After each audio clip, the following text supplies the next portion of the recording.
In this presentation, we will discuss types of audit sampling. Auditing standards recognize and permit both statistical and non-statistical methods of audit sampling. So what are statistical and non-statistical methods of audit sampling? We'll start off with the statistical method, use of the laws of probabilities to compute sample size and evaluate results. The auditor uses the most efficient sample size and quantifies sampling risk.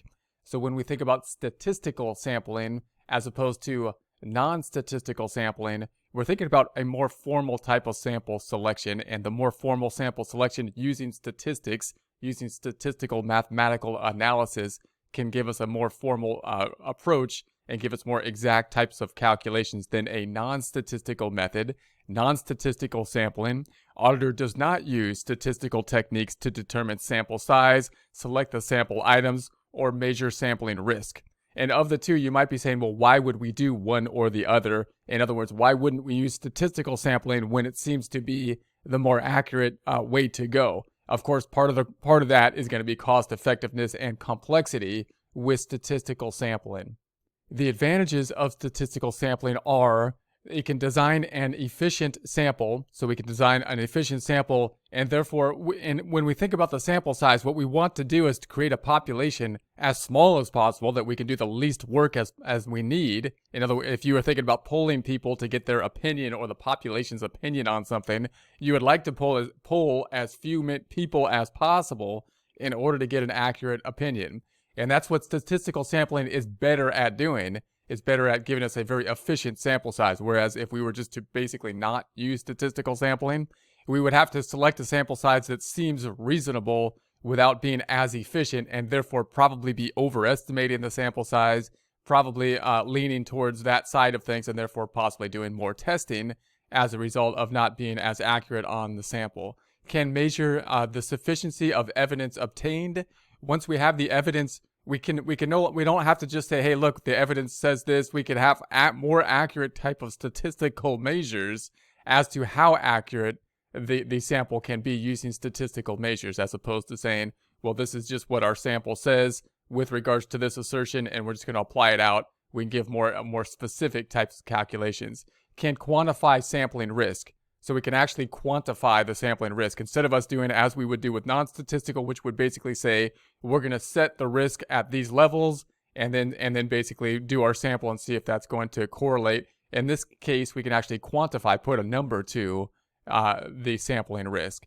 Disadvantage of statistical sampling. So you might say, well, why wouldn't we do the statistical sampling then? Well, cost more to train auditors in the techniques. Statistics isn't the most easy thing to do, obviously. And there's a lot of, just like when you think about statistics being applied to different types of samples and polling and all the kind of things the problems that can be in statistical sampling, we got to be aware of those types of things as well when we apply statistical sampling to whatever type of sample we are testing for.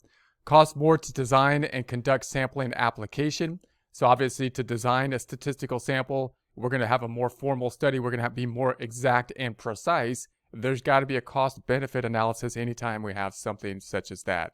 There's a lack of consistent application across audit teams, so different audit teams could have different applications rather than us having just basically a set of general rules. If we have non-statistical sampling, we might just basically have a set of rules which would actually be possibly more formalized across different teams.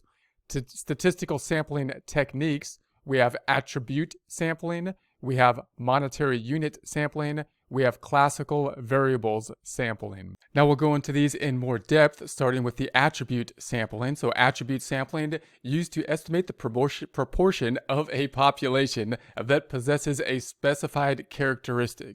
Test of controls are the most common use of attribute sampling. So we're going to often use it to test the controls. And remember, the two things we're going to be testing oftentimes with sample sizes, test of controls, and substantive type testing. Examples: the business's controls require that all checks have 2 independent signatures. So that's going to be one of the controls that we have.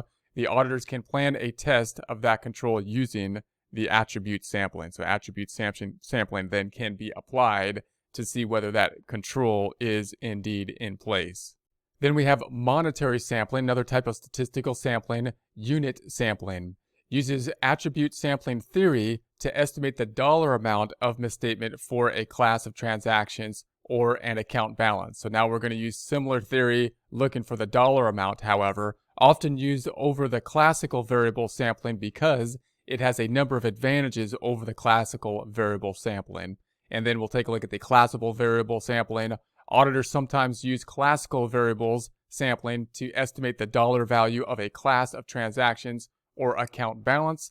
It is more often used to determine whether an account is materially misstated.